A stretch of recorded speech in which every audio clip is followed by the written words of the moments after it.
Hey, how'd my father die? 49 times we fought that beast, your old man and me. Had a chicken head with duck feet, with a woman's face too. Oh, that's rad. It was waiting in the bushes for us. Then it ripped off your dad's face. He was screaming something awful. In fact, there was this huge mess and I had to change the floors. The floors? You see his blood, it drained into the boards and I had to change them. But we all got a chicken, duck, woman thing waiting for us. Every day I worry all day about what's waiting in the bushes of love. 'Cause something's waiting in the bushes for us. Something's waiting in the bushes of love. Yeah, every day I worry all day about what's waiting in the bushes of love. Something's waiting in the bushes for us. Something's waiting in the bushes of love. Yo, never knew my dad, he didn't care about me. Dead horizon is all my macro binoculars see. Moisture farming all my life and not a drop spilled. My aunt and uncle double sons and sipping blue milk. My aunt and uncle double sons, I'm sick of blue milk. But then a desert hobo came and told me we all got a chicken, duck, woman thing waiting for us. Every day I worry all day about what's waiting in the bushes of love. Something's waiting in the bushes for us. Yeah, something's waiting in the bushes of love. Yeah, every day I worry all day about what's waiting in the bushes of love. Something's waiting in the bushes for us. Something's waiting in the bushes of love. Hold me when I open like a flower. Hold me right. Yeah, I ain't had to bake for a girl in a long time. A long time. I think my cooking's awesome. I've got her picture in my photo wagon. I keep it poppin'. Yeah, she'd probably love to honky tonk. Probably love to honky tonk. That's what I said. Waiting for us. I used to ride across the desert, you know.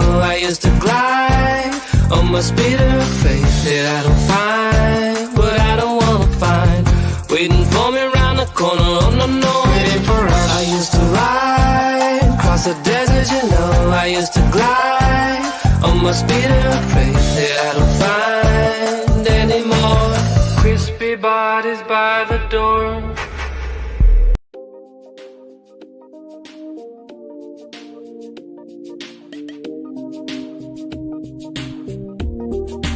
Do not wear that outfit again. But if you wanna keep your spleen, because I want to fit in.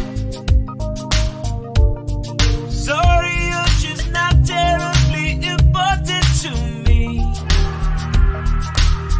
Did you know that when you used to debut upbeat, her phone number 1 single song?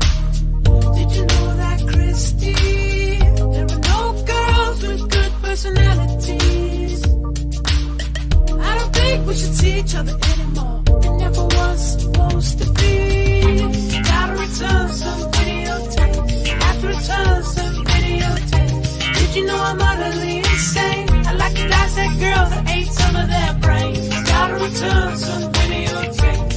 I'm really late. Gotta return some videotapes.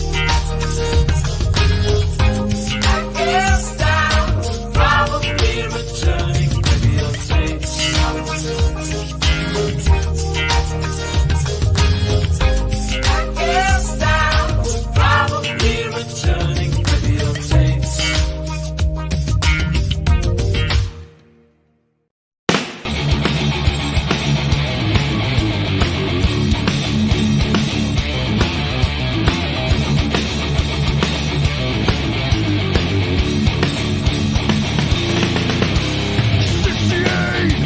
Into the world war, 70s, a breath after the war.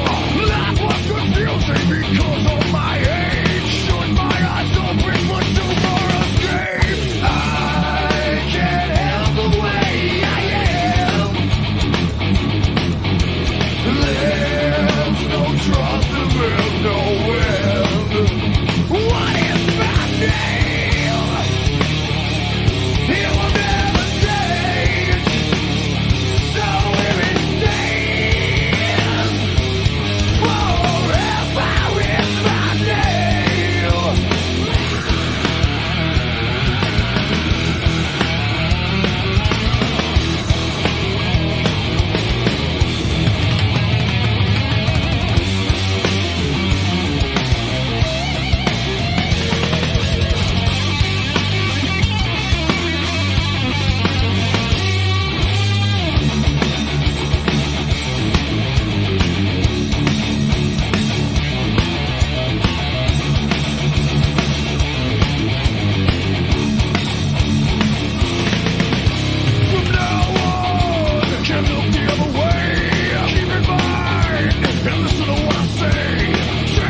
Yeah, I'm his super excited for that one too. Joe is the beard I'm going for. Is that what you're going for? Yeah. Joe says, I'll back replicator when Rob tells me I'm his favorite. You are my favorite, Joe. Oh, that's bullshit. Studio says tonight is one of the greatest launches. Too bad Malin is not here to see it. Actually, that part is okay. Well, in his defense, he's literally on another stream talking about it. I know. I think that blew my mind. That I gotta leave. It's like I gotta leave my meeting with Paul McCartney so I can go do a podcast with some losers about like the Beatles. I don't know how to play about losers, but No, wait, who are the losers? Are you getting No. yourself in trouble? That was a bad thing to say. That's not what I meant. They're not losers. Who are these losers, John? Okay. Joe M. Sontag says, "Hail John and Dale, meeting that we've all been waiting for." That guy, Joe Sontag, is the guy that Joe used stuff. I didn't. Joe's a great guy. Joe, you know what? He's a great guy. No, I didn't. Joe did a great show. I meant my theoretical Beatles podcasters were losers. I did not mean my fellow commentators were losers. Not at all. Bro, good save. Do you think they'll buy it?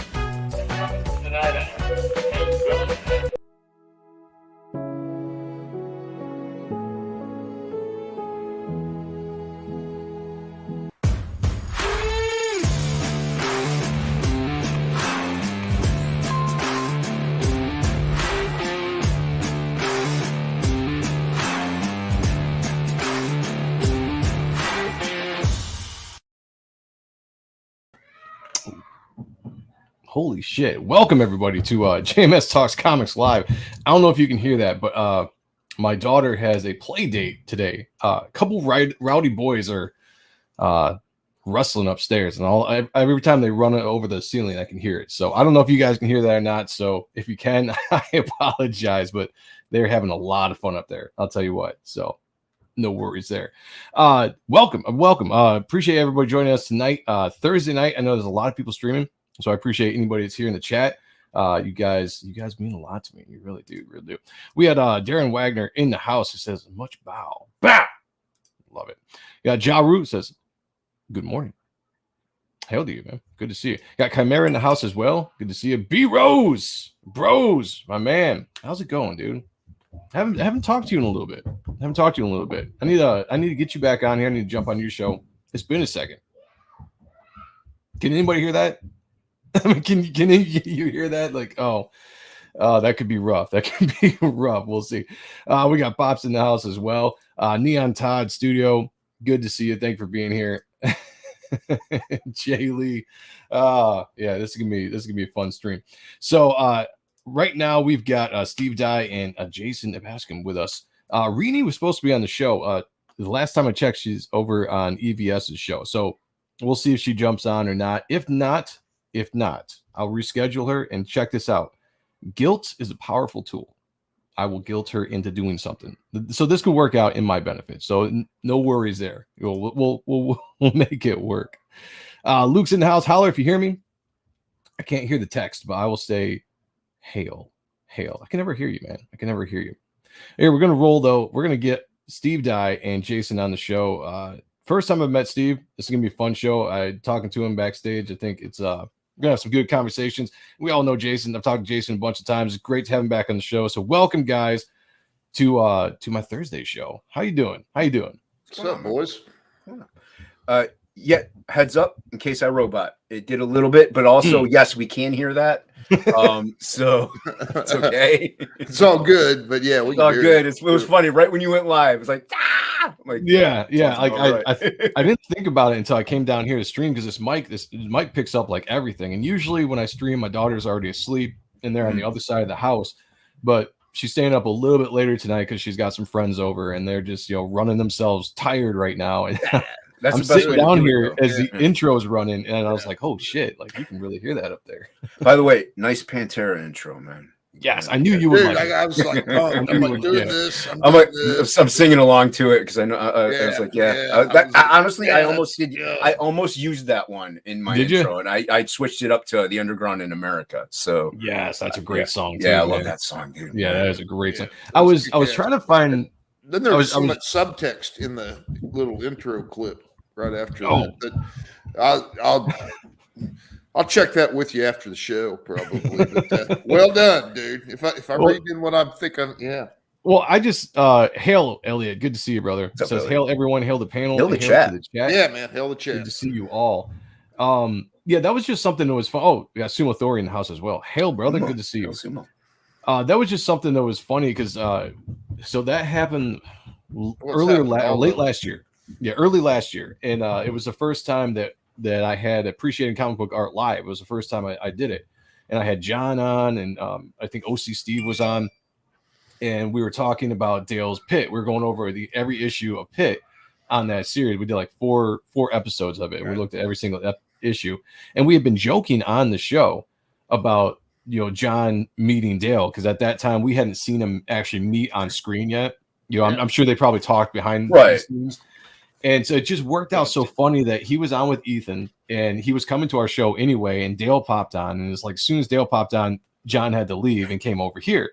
And so the conversation that happened after he left was that conversation. And somebody told me about it, so I went back and watched it. I just thought it was hilarious. So I just clipped it and put it together. No animosity. It's just I think it's hilarious. Yeah, and I can't have any. Yeah, go ahead, Jason. No, I was just gonna say I think I was watching that Ethan stream actually when that happened. So yeah, I think I was. But sorry, Steve, go ahead. Yeah. Well, I was just gonna, what the hell? I may have told this story, maybe I haven't, but I'll tell it now. I mean, it is what it is. The Ethan launched my first rocket.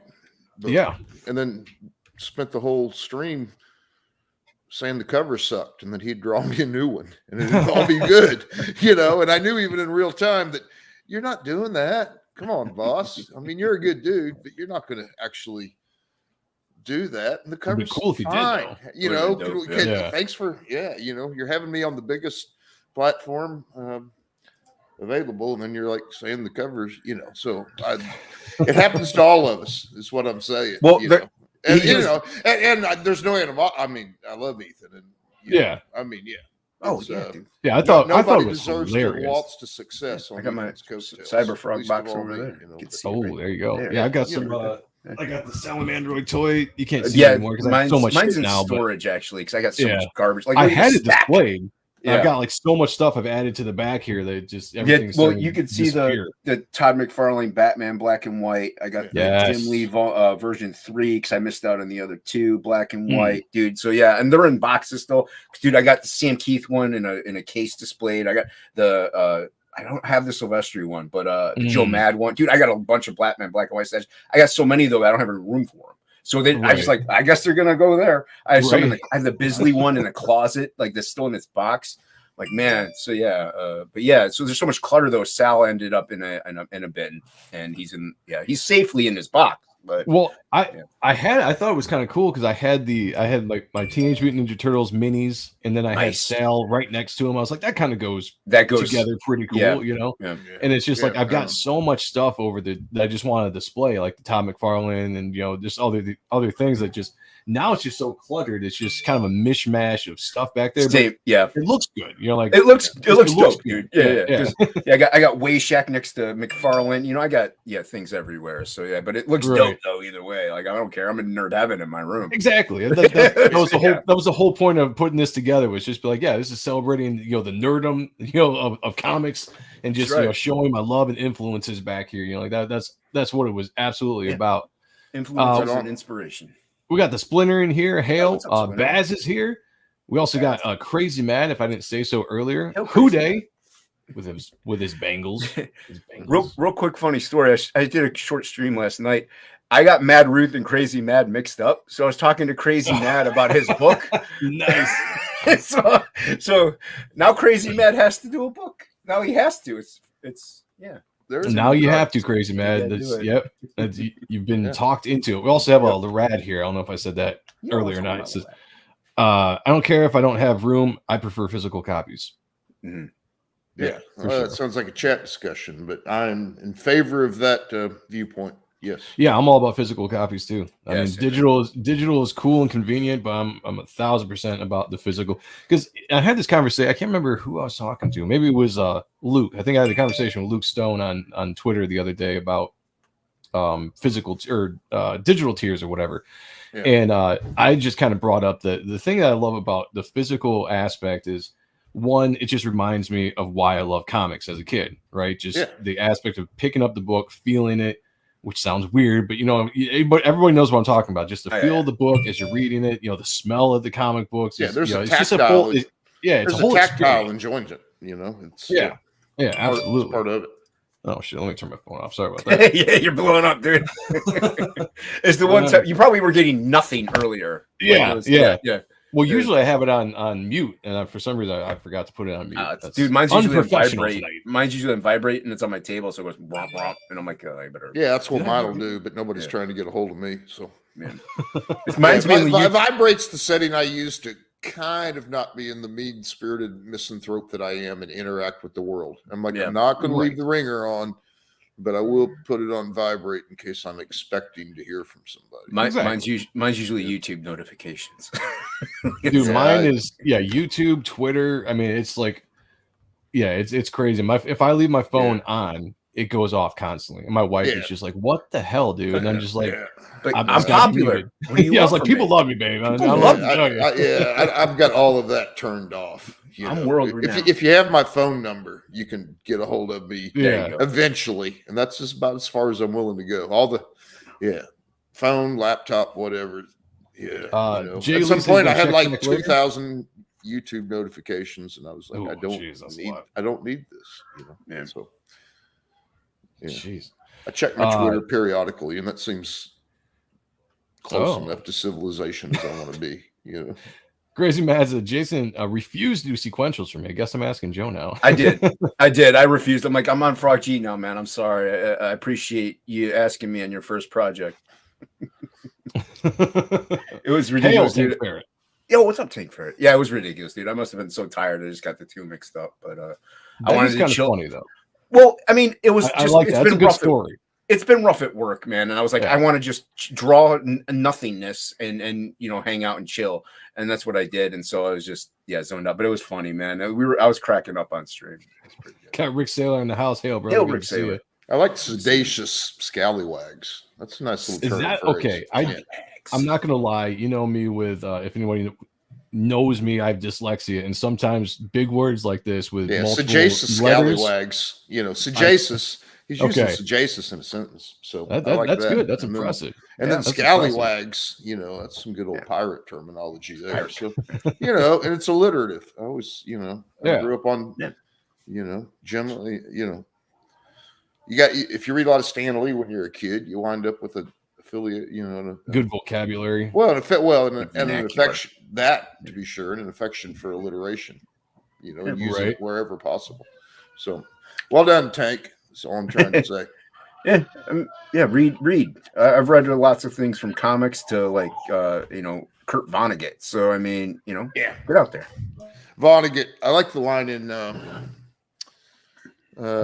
We might talk about comics eventually, but I'm not in a hurry. I'm trying to think of the name of the book, and I'm drawing a blank, and it'll come to me later, and I'll interject it. But there's it's a postmodern society, pretty standard for Vonnegut, and the dude is living in this high-rise apartment with his wife, and they talk about. He's like, she's always talking about love. Me, I'd settle for a little more common decency. So nice. Yeah. One of my sorry about that. Oh no, you're good. I'm trying to figure out what the hell was going on up there. I just heard a bunch of like crying and stuff. So it sounded like a slaughter was happening. Yeah, that's what I thought. I'm like, holy shit, like, what is going on? I think everyone's good. I think someone just good. As long as there's no limbs missing. I don't think there's any blood, no limbs. Yeah, I think everyone. I think that dude. Solid. Yeah, my nephews and stuff when they would play or something, they'd be like, "I'm hurt." I'm like, Is your leg broken?" They're like, "No." I'm like, "Well, then you're fine." Right, like, get up. You're good. You get up. Rub some dirt on it. You'll be all right. Dirt on it. What are you talking about, kid? Before we jump here into some art talk, which is what primarily I do on this channel, Jason, I've noticed your shirt. I used to have that shirt. Well, I wore this actually during Art to Bear stream this morning, and so I didn't even know I was going to be on tonight. I mean, I knew I was going to be on tonight, but I didn't know you had the Pantera intro. So I was like, yeah, dude. Honestly, what's weird is because I've owned a lot of Pantera shirts throughout the years. This is the only one I have left still. Like they're all gone. I had the Tranquil 97 one. I had the Live 101 proof one because I was at the show. Yeah, that was badass. Yep. Dude, I had so many. I had the Good, the Bad, and the Vulgar, I think it was, or something like that. Dude, I had Unbroken. I had like all the vintage. Wow, yeah, all vintage, man. Damn. All of them either gone or I ruined or I wore them out. And this is the only one I have left, even though I'm like, you know me, dude, I'm a huge Pantera fan. So so it was like, it's kind of funny, out of all the shirts I have, I only have one Pantera shirt. Yeah, when I was getting ready to play that, I was like, I knew for a fact, I was like, Jason's gonna dig this. Like, so I was like, oh yeah, I was waiting. But I used to have that shirt. It was my favorite shirt. I don't know what happened to it. Yeah, that's probably the same with my stuff, dude. I'm like, I don't know what happened to it. Like, I just don't, like, a lot of my stuff either get moving or like, I know some of them I wore so much that they just that's what happens. Disintegrated. Absolutely. Stuff that I really love, I just like wear it until it's worn. I do have what I have. I like vintage wise as far as bands. I have a vintage White Zombie shirt. It's got one of his drawings with White Zombie written on the back of it 3 times, and then I have a Marilyn Manson Beware of God shirt. That's about it though. As far as like old school vintage, I have an Offspring shirt that I was at a show with. Nice. Yeah, dude. I think the Offspring. Yeah, dude. I was it was during their first tour, I think. Shit. Tour, something like that. I can't remember, but back in the day, early 90s. Back in the day, dude. I mean, 90s, man. That's when that's where it was, man, with music. I mean, it was a music revolution. Yeah, to be sure, I've got a big Tupperware. I've got a big Tupperware tub with concert shirts from whenever, because back in the day they would be, they weren't that comfortable or whatever. But I was there at the show or whatever, and then I got a box of merch from being out on the Warped Tour for a while as part of the motorcycle crew or whatever. But yeah, man, 90s, dude, I love it. And funny. And actually, what I should have worn was my Pit shirt from 92, 94. Oh, nice. I still have it, still fits. And I should have worn it, dude. Well, it's funny. It's like, we were talking last night on the stream last night just about music. And I've brought this up a bunch of times because I love the 90s just in general. It's not just because I grew up, it was my teenage years in the 90s. Right. It's the fact that if you just look at the 90s, everything was just this revolution of awesomeness. The comic scene, obviously we know what was going on with that. Music in the early 90s, when you had the you had heavy metal, you had grunge scene coming on, you had all these kind of just different flavors. You had all this creativity from artists and just in every genre, just putting their passion out there and just throwing stuff at the wall to see what stuck, and just really didn't have a formula based at that time, right? They were just making music, making comics, making movies, awesome movies. And at some point that all ended. And I tell people, it's like, look, it's just the 90s, the decade of the 90s was just an awesome decade. Yeah, it was just an awesome decade. Yeah, we had fun. Yeah, the decade of the 90s would be my 20s. But, every movie was kick-ass, action-packed. You just played Road Rash on your whatever game station. That's what I did. Right. And, and the music... I mean, I've got a bit of a quibble, not to necessarily steer it in that direction, but I've got a bit of a quibble in that grunge gave us some incredible stuff. I'm a huge Jerry Cantrell fan. I like his solo work almost better than I like Alice in Chains. And until I heard his solo work, I didn't realize how much of the vocal layering was, actually Jerry. And right. Yeah. I could go on and on with that. Exactly. But I did like the tail end of the 80s, and, Daryl was an extension of that kind of guitar playing. That grunge kind of, Cantrell aside, and there are a few other bands where it was okay, and Pearl Jam, they had, but I don't really. Pearl Jam's as much pop as grunge. Anyway, I did lament a bit the end of virtuoso guitar solos that went on as long as they were worth listening to. All of a sudden.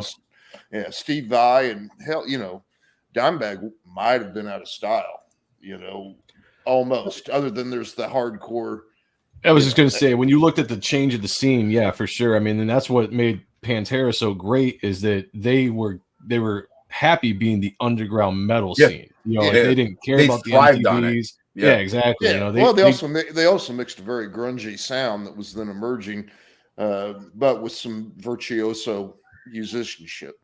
Well, Yeah. and what they also did was they were when things would like grunge popular or things were lightening up, they would just go heavier. They didn't care. They're like, you know what, we're gonna keep producing the heaviest albums we possibly can make and make them as quality as what we can make them. And that's I take on kind of that mentality with my artwork. So it's like this is I need it to be cool. Well, the next one's got to be even cooler. Exactly. It's got to amp it up, man. Amp it up. Let's go. Dude, that's a great way of putting it, because I've always had that mentality too, and I got that because of the music scene, because of bands like Pantera, and just like my mentality when I was in the music scene as well is just you always wanted to keep pushing it, and I did that when I was in a band. Every album we did was heavier and heavier because I knew that's what Pantera did. You start out at a place and you don't conform, you do your thing, right. If the industry is doing something, you do the opposite of it, and that was when Great Southern Trendkill came out. I mean, that was, Far Beyond Driven was a heavy fucking album. Yeah, and Great Southern Trendkill came out, and that was a fucking thrashy, heavy fucking album. Yeah, as a guitar player, it showed that it might be viable to still play that way. I mean, Trendkill predated what I'm talking about. This kind of change in genre, but right. After some years of being able to chasing the elusive goal of being able to play reasonably accurate 16th notes, little and 32nd notes, right? And then all of a sudden it's like, wait a minute, I've been doing all these push-ups since 1984 or 5, and now nobody wants to hear legato. Nobody wants to hear a flurry of notes anymore. They just want to hear Cobain play the melody of Born with a Feeling, or whatever Boston song that was. I'll tell you, but yeah. I'm going to, at some point, I'm definitely going to start another show at some point. It might be like a late night show, like after midnight here in Eastern time zone.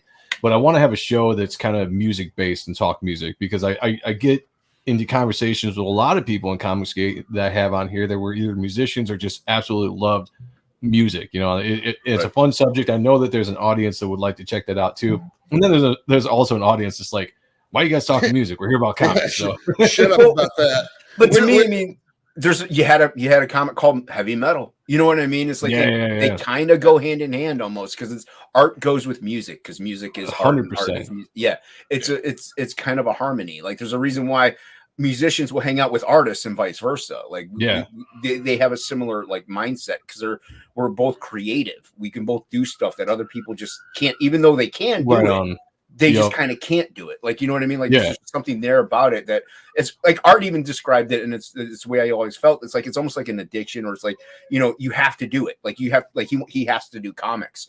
Right. I have to draw. I can't just if I go a day without drawing, I'm like, man, I just feel horrible. I feel like withdrawal almost. Like, it's like you feel like you feel like you did something wrong too. Like you're just like, oh damn it. Yeah, I feel the same way when I take a day off, or if I'm not feeling good or something pops up, and it nags at my brain. Mm-hmm. When the day is getting done, I'm getting ready to go to bed. I'm like, fuck. I'm just like, fuck, I should have drawn. Well, the flip side is that you use that thing to like motivate yourself. Like, I'm going to work twice as hard tomorrow. Right. Damn it. Yeah. But yeah, it happens. Yeah. It happens. But yeah, I mean, that would be a whole nother show. But to compare and contrast how comics were and how comics are to how music was, and now how Pro Tools has turned it into this typewriter technology, Yeah, I mean, yeah. I remember, and I promise, guys, we'll get off the music talk in a second. But I remember when we were getting into the studio and recording our second EP, we went into there's a band that if most people know, there's a band called Mushroom Head, and they were kind of they were kind of like Slipknot, but not but because they wore masks and whatever. But they were out of Cleveland, Ohio. Yep. I ended up becoming pretty good friends with one of their newest guitarists at the time, back in the mid 2000s, 2008 or something like that. And he was like, dude, you should come down to Carolina. He's like, I got a studio down there. He's like, I'll record your album for free, because we were tight, and we're like, fuck yeah. So me and my band, we packed into the car, because he's like, just bring these certain things. And he brought these certain, he's like, I got the rest, so just bring these certain things. And we went down there, and he recorded the album. But that was the first time that I got introduced to programming, of like drum programming, auto tuning, and like all these things, because he was in the industry and he wanted to record like he would record their stuff, you know. Right. And it was really foreign to me because we recorded everything ourselves, and it was all just kind of natural recording, you know, and it had more energy to it, I guess I could say. So it reminds me, getting back to the art, I'm going to steer it back to the art here, guys. It reminds me of the technology when you get into like the digital stuff. And I, you know, nothing against digital artists, because there's some guys that make some great art, but when you actually get into the digital art and you see like all the tools you get for erasing and going back and you know, making something absolutely perfect, because you can resize and size. We will touch on on that again though later on. But Well, I don't want to hurl pejoratives at anybody that does digital art, and there's I'm all about it. Sean, my brother's a phenomenal work. So. But you know, from the comic side, you know, I'm reminded of Art Tubera reminded me that Jack Kirby used to say. I'd read it once when I was talking to Art one time. He told me how Kirby said they don't pay him to erase, you know? Right. And then the music analogy would be the beauty of any live performance. You know, the best. I don't know. I guess I'm a dinosaur, but I want to hear the drummer dragging the beat. I want to hear the guitar player playing ahead of the beat, or vice versa. You know, I want to, you know, this deal where we're just going to program in everything, you don't want it so that the kick is always right. Effing here, you know, it makes for really boring music, and I'm not likening that to the, you know, I'm not an artist myself, but I can see the obvious advantages of doing things. You know, I use a computer, not a typewriter with a rotating ball. You know, it's better. Right. It is better, but at the same time, I don't know. I guess that's a whole nother show. But right, yeah. You know, but there is something visceral and tactile about physical art, even if you never hold it in your hands. Yes, but you know that another person drew that, you know, with a quill pen, you know, or you know, whatever, a hammer and a chisel. It still represents. It wasn't easy to go back and fix a mistake. You got to figure it out in advance, and then you're out right, or you got to start over. You know, I'll get to this thought here in a second. But I want a crazy mad for $49.99. Thank you, brother. Like, wow, like you are the man. I love you. I love you. Says, I want to hail Sean. And yes, shout out to Sean. Shout out to Sean. You know what he's going through right now with the loss of his mother. So we love you, brother. Shout out to Sean. And also take this time to say I'm a better backer than Rick. Love it. Man. That's a tough one. Rick says desperation. Yeah. Well, yeah. I mean, and you got the analog, you got digital. I mean, everything's a tool if you use properly and cohesive. And you don't take advantage of it. You use it for what it's for. I didn't have a huge problem when we went from, you know, analog tape to digital, and that's like really early. And I mean, things have their advantages. But you know, when you know, I don't mind a click track. I don't mind trying to figure out how to play 16th notes to a metronome. I'm lying about that. It's a lot like doing push-ups. You get really fucking sick of it. But when you know, the beauty in the music that I love is that there is some live interplay, some give and take, and that not everything occurs at the exact predetermined time. What I like about another show. Right, exactly. And when it comes to like the art and like the digital stuff, again, guys, digital artists out there, you do some amazing work. I've seen some beautiful stuff that just blows me away. Yeah. But there is something that's special to me about the physical aspect, the traditional way of drawing. That just there's more energy sometimes. And I'm not talking about like I said, there are some artists out there that know how to capture the energy digitally, and they don't lose a thing. But I see a lot of digital art that just looks almost stale or stagnant because it's almost stiff. Too perfect. Yeah, stiff. It's almost just too perfect. Yeah. Well, I think that, you know, music. Well, I've already strained this analogy. All the shut up. But yeah, I mean, it's just like sometimes the mistake is what makes it really sweet, really good, right? Really memorable. And that's the thing. Like, and it's just like, oh, that's a mistake. I can just, you know, I can control Z this shit, you know, you know, I can do a Control C, a Control V, and then I can, you know, control the arrow thing, make it a little bigger, bendy here and there. But like I can replicate what I do digitally and traditionally. I can replicate it digitally what I do traditionally, but it doesn't, like when you see it and have it in your hand, it doesn't feel the same. There's a texture that comes along with traditional media that even if you replicate it like and it looks identical, it doesn't it doesn't feel identical. And I'm not talking about touching the page. I'm just saying like it just doesn't feel identical. Like there's just something that, kind of there's a certain resonance. Yeah, I think with a live guitar solo or an actual physically drawn piece of and art. I can white out a line all day long and fix it. Like that's a Control Z. And I know some artists are like, oh, white out no, it's like use it. Who cares? It's exactly. That's why they made it. Why they made it. Why else would it be there? Yeah. Yeah. So I could, and I even use it for like highlights and stuff like that. It's a fine. Do it, but and you could do that so that you can replicate it. Like Absolute 1 was all digital, and the first and second half, Absolute 2, half traditional, half digital. Some people didn't even know. Some people had no idea. No, So I can replicate it, but the feeling, like everybody even said, the second half to Absolute 2, there was just something more about it, and that's because it was more traditional than it was digital, and that makes sense. That's what you got out of it. I agree with the highlighted comment, Jason. Your art's like really gritty, and I like that. And, and the thing about the whiteout, I don't really. I'm going to beat this point to death, but I'm not up to speed on all that. I'm not an artist. I am aware that Frank Miller did the Raindrops in Sin City with some sort of whiteout treatment, and that's visually arresting to me. It was then, and it is now. And at the same time, here's the point I'm trying to beat to death. Like Art reminded me that Kirby said, I don't get paid to erase, and I didn't really get Kirby when I was, I liked Kurt Swan and guys like that when I first started reading, and a brief sidebar. I don't mean to date myself that much. Most of the comics that I read, I found in my Aunt Tilly's attic because my uncle or some shit had left them there.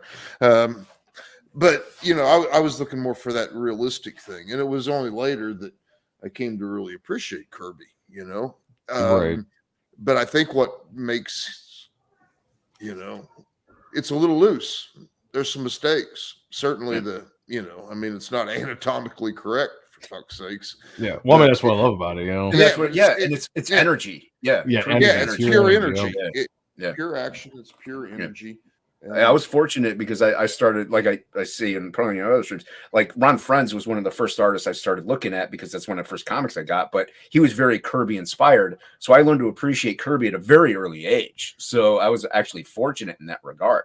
So, many people and I get that story quite a lot. Like, I didn't really appreciate Kirby or understand Kirby. Yeah, I was same way. But same way. I didn't appreciate it until I was older, an older artist, because I grew up with the 90s guys, so I didn't really pay attention to the older artists. Yeah, my first artist was Ron Frenz, and he's very Kirby-like. And so, with Thor. So Thor, like Kirby had a big Thor run. So, and then you get into Walter Simonson and stuff like that. So I kind of got into like the people you don't learn to like really get until you're older. And I was fortunate in that regard. So, and it might have come through now where like that's why my stuff is also more very energetic, is because I drew subconsciously. I'm drawing from those influences. Right.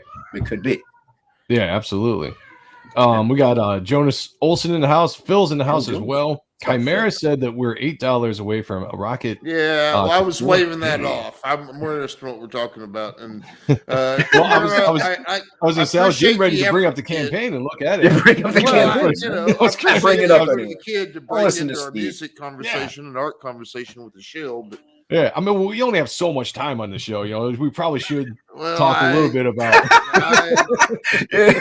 I'll talk to Chimera later privately about. I don't mind hanging out. Yeah, that's fine. But I love hanging out too. But I do want to give some light to the campaign because, like Chimera said, we're $8 away from hitting the 4K. This is really bad time for me to lose my last beverage and pick up another one, but I'm doing it anyway. So, all right, I like it. Yeah, you can run it, or I'll run the trailer while you're doing that. We'll do There that. you go. Let me mute. Primary ignition. Rocket Magazine, built to propel indie comics into the stratosphere. A modern ode to publications like Wizard, Epic Illustrated, Alter Ego, and Heavy Metal. Featuring Billy Tucci, Dan Fraga, Andy Smith, Peter Cimetti, and Mark Polk. Additional content from tutorials to previews from the Barton Brothers, Crowfire Studios, Kier Covington, Dean James, Rob Arnold, and many more.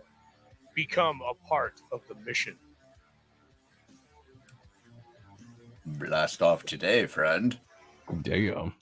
I do like it because, like, everybody said, and I said it too for the longest time, Dan Fraga, and so, but I didn't learn until I saw the Sega, like he's Fraga, and then I'm like, oh, it's Fraga. Oh, okay. I still didn't even get it until who was it that called him Fraga for the first time? That I was like, oh, is that how you pronounce it? It might have been Ethan, maybe. It might have been Ethan. It really did, because for the longest time it was Fraga.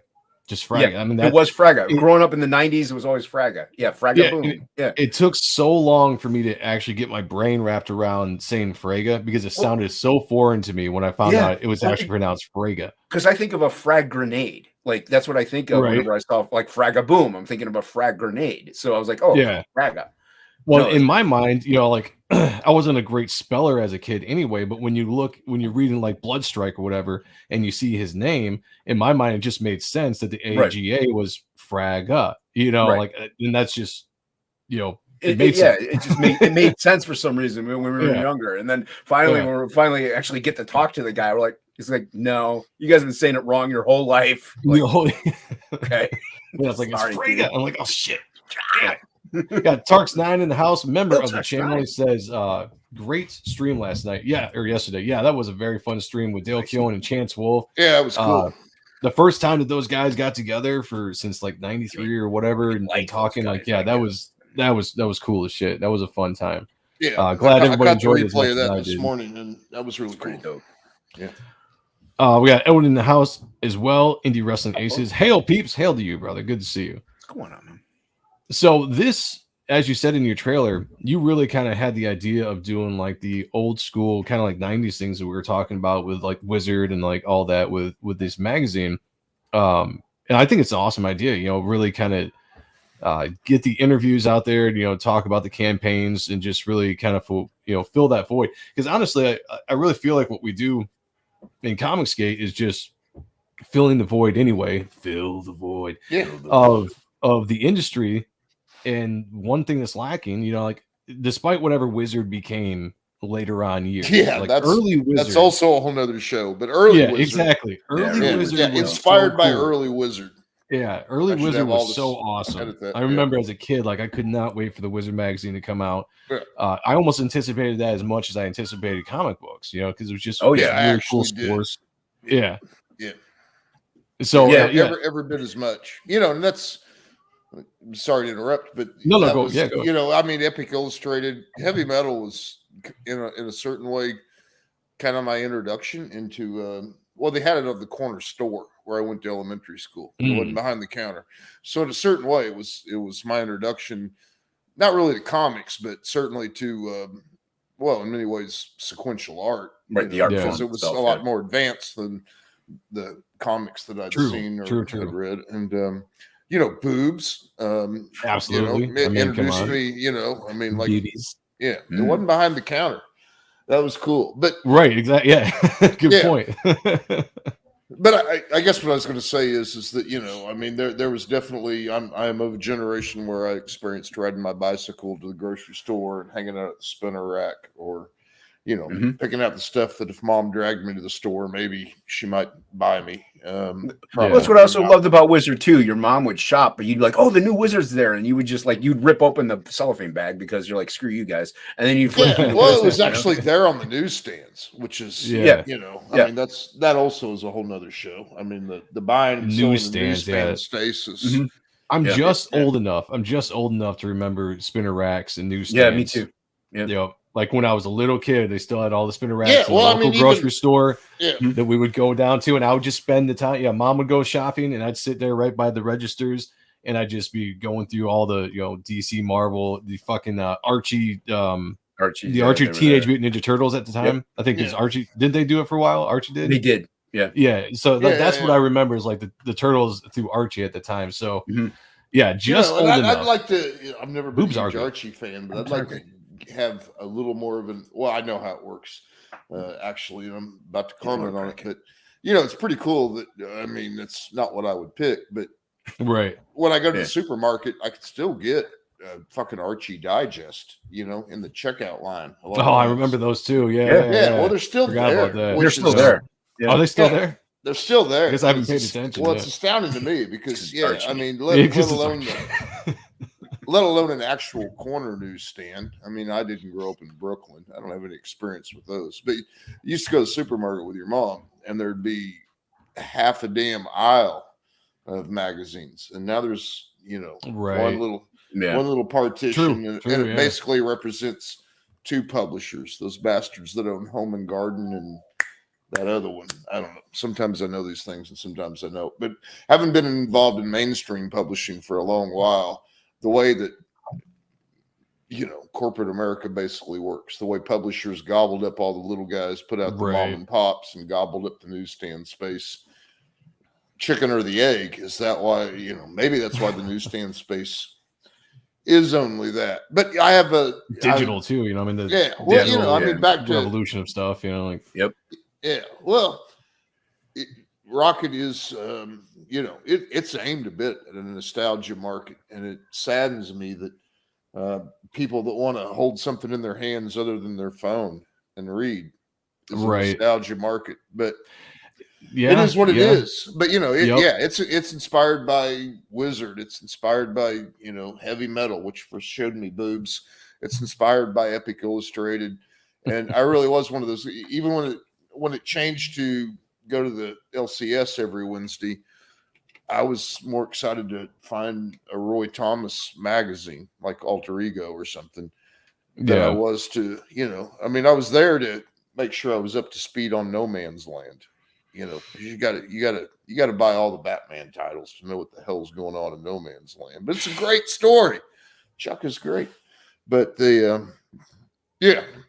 love picking up those magazines. I really like the creative process.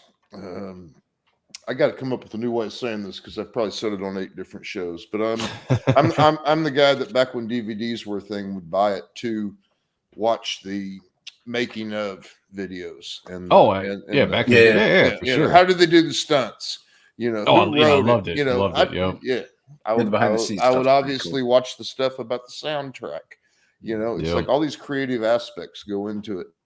And it's because when you have a creative brain, you like to see how it's made.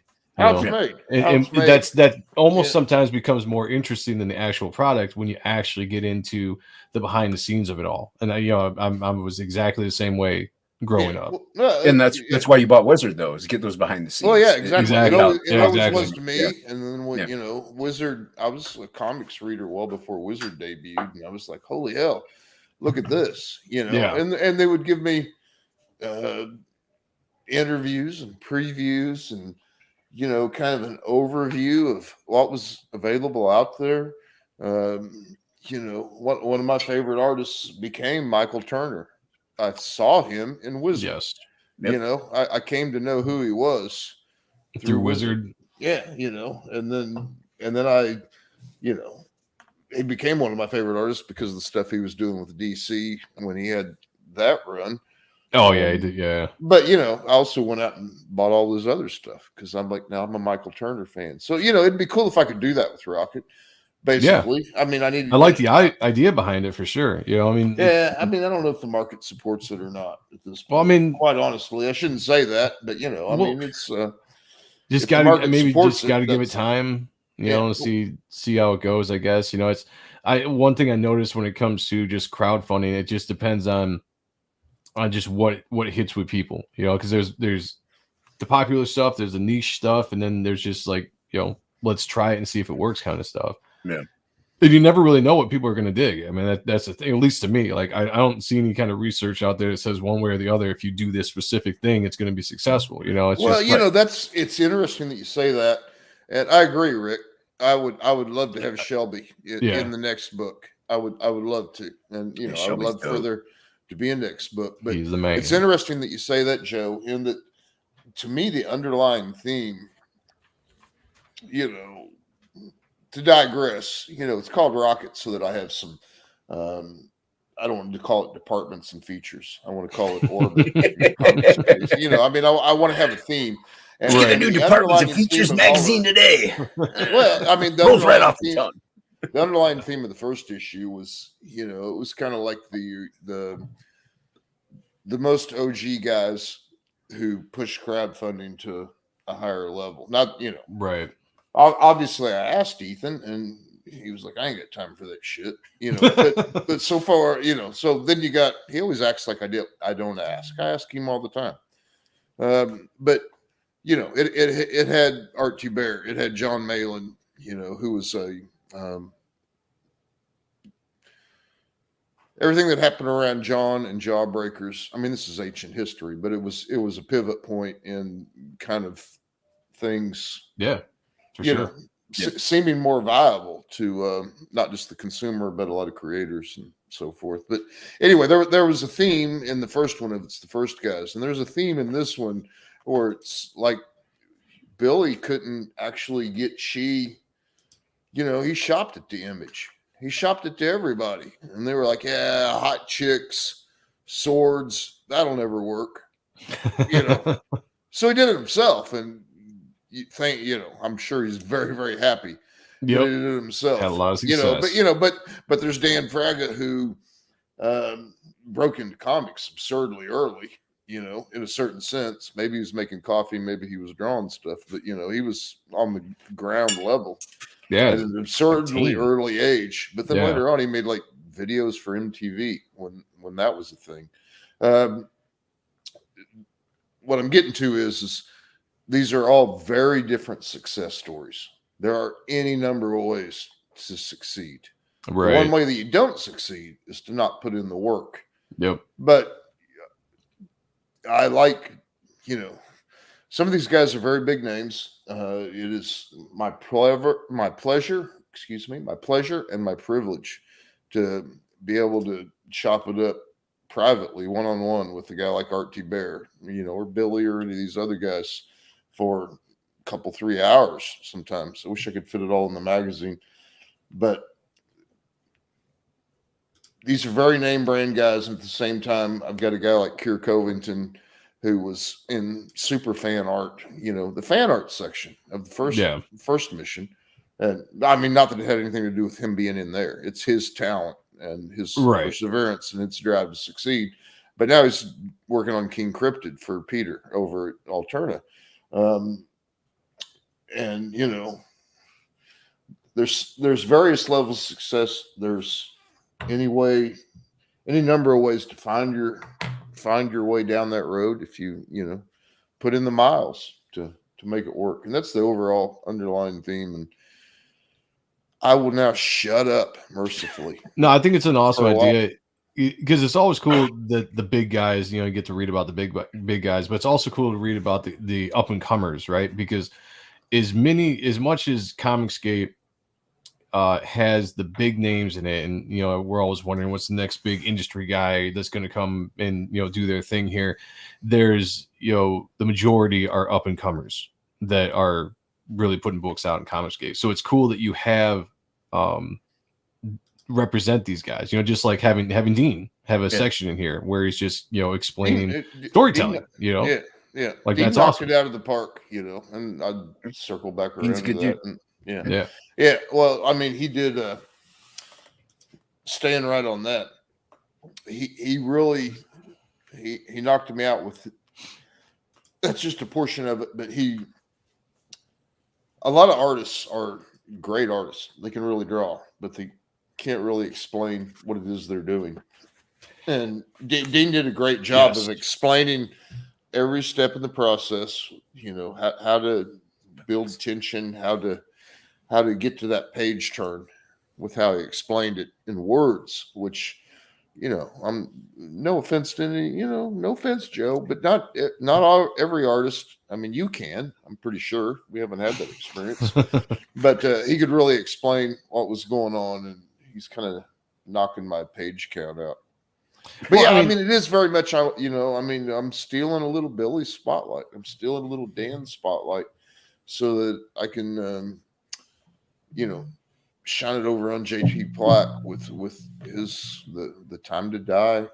Excuse me if I'm getting that wrong, JP, but Arvid with his Crows. I mean, yeah. It's like, okay, maybe you tuned in to see Adam West as Batman, but look over here. This guy's pretty good too, and if I can serve any small purpose in bringing some eyes to some guys that, one day could very well be as well known. I mean, Joe, you kind of like just punched your way through the second and third floor with Reaper Destroyer. You blew it up. Yeah, right. yeah. You just punched your way. Yeah, you're yeah. Set some Right out of the C4 down. ceiling, upward Right, yeah. trajectory. Tactical assault. Right. That's how you do it. Yeah. Yeah. In the chat, we've got Flying Feline in the house. Ooh. Got Corey Barton, Alex BRB. Hello, Alex. Also, who else? 80s made consumer He's as made well. consumer. Yeah, good to see you guys. Thanks for being here. What's up, man? Yeah, 80s made. Yeah, the Barton brothers are in this. Aldous tells me. Nice. I've not confirmed that. I do correspond with either of them very occasionally, but yeah, I'm told they're in. And but there you go. I mean, a lot of the names you pointed out and just brought up here, they're talent. They're just very talented people in what they do.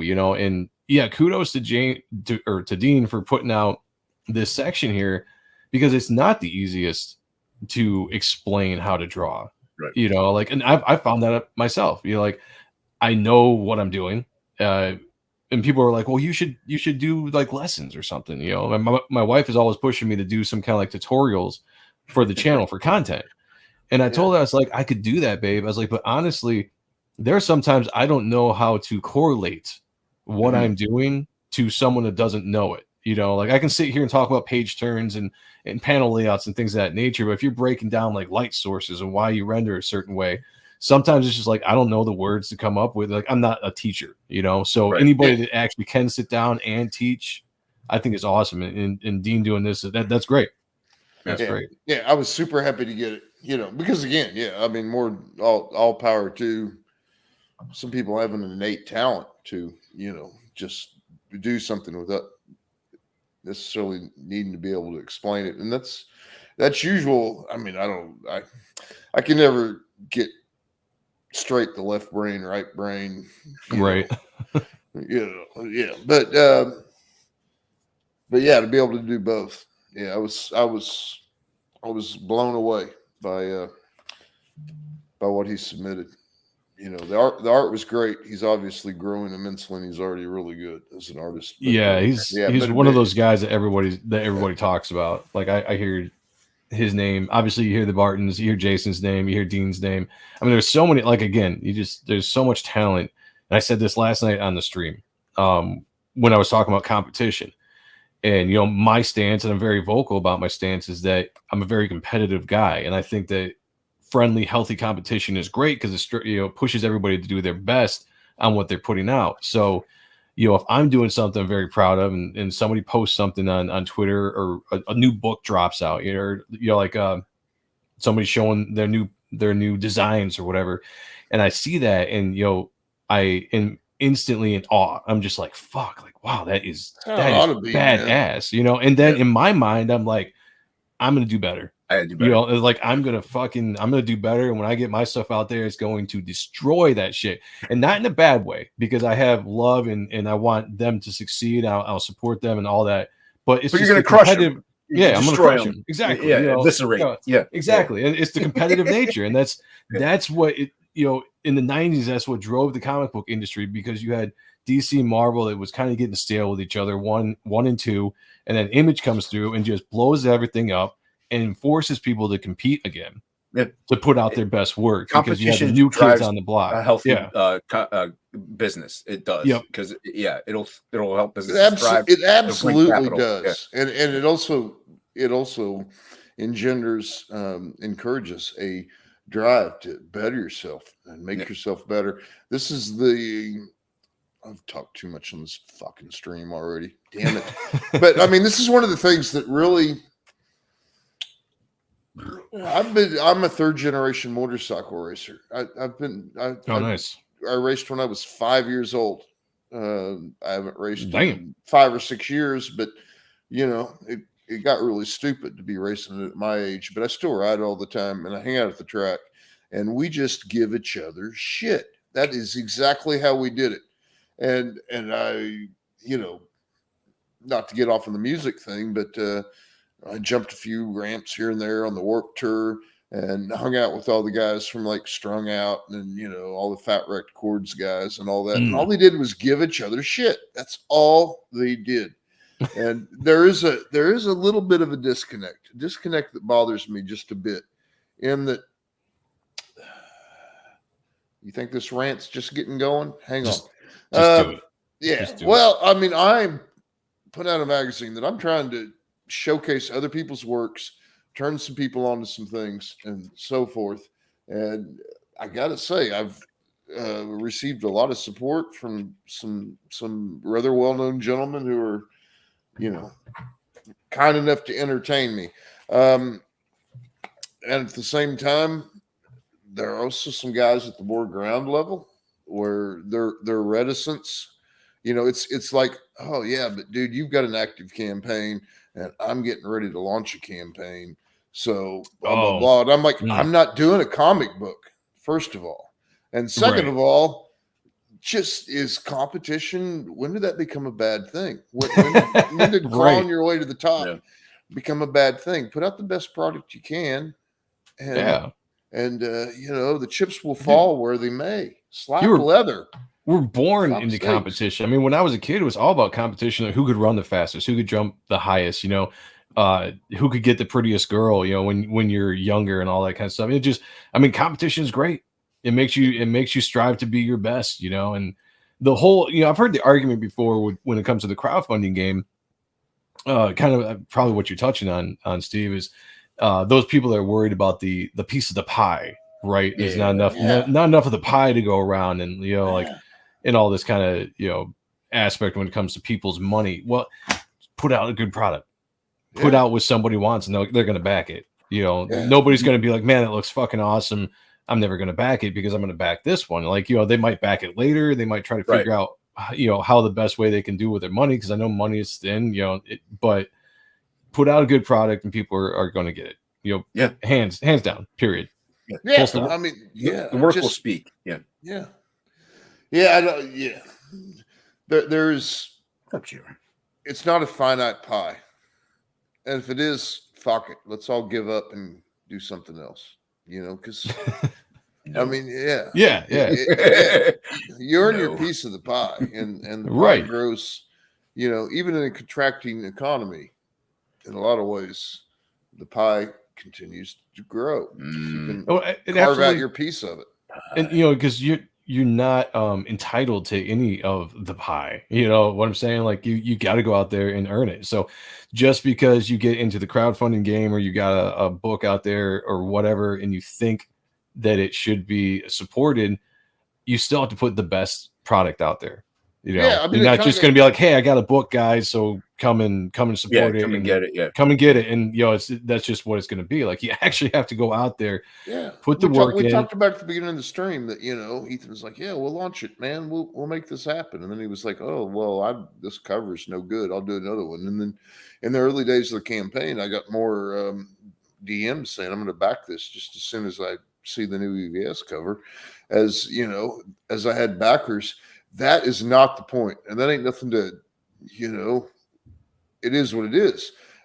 I can't coattail, I've been off and on connected and off and off, mostly on, well spoken of. But you got to do it. You got to make your own bones. I can't coattail Ethan's success.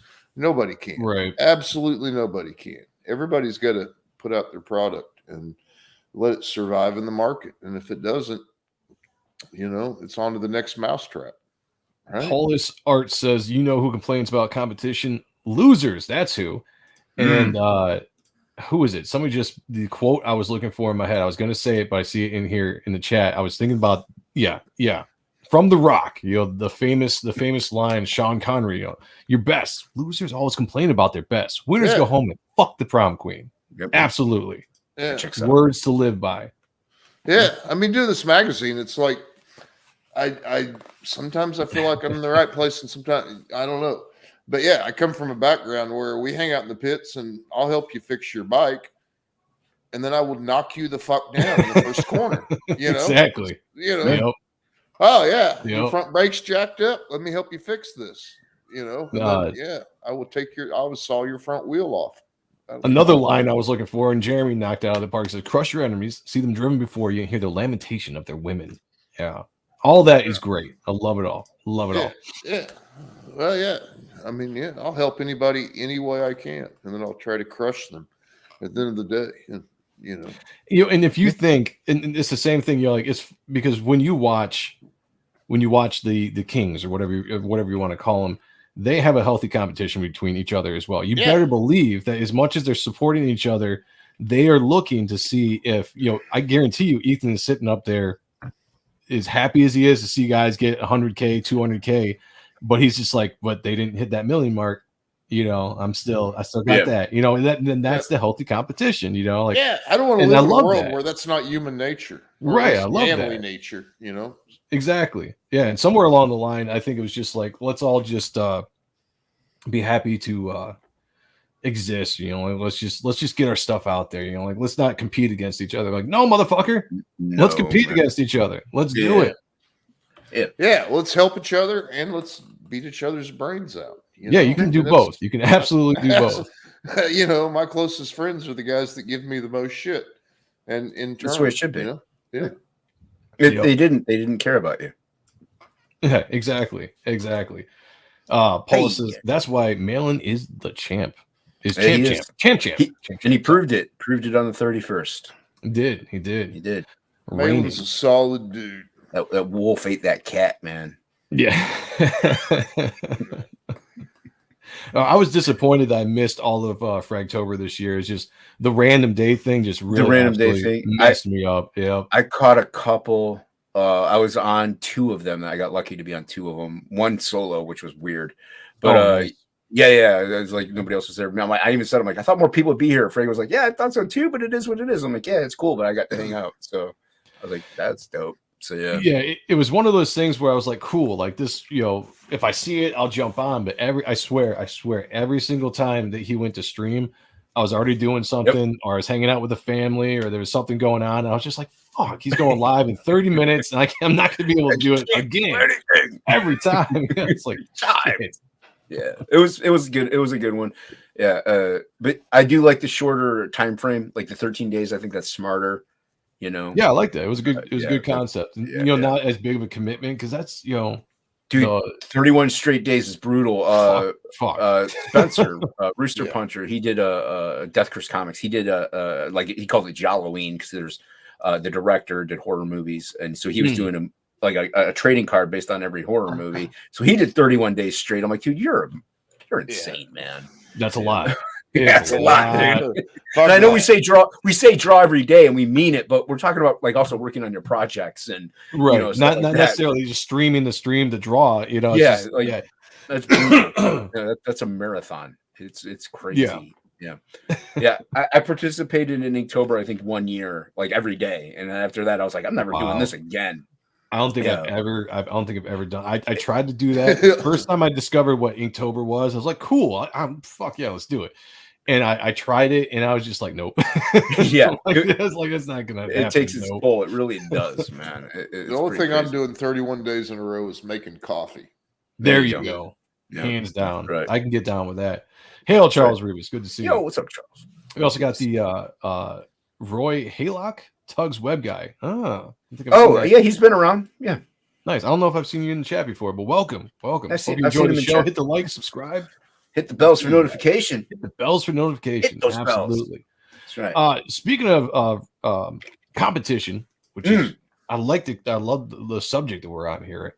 We have Frog G, Voodoo, Gods, and Magic. That's right, man. 48-page, all ages story of a man who gets turned into a frog by a voodoo priestess and sent on a quest by Death himself to win back his humanity and get back to the woman he loves. It's epic fantasy adventure. It's fairy tales. It's monsters and folklore, and it's fun. It's Spider-Man meets Hellboy. Get it today. Back it now.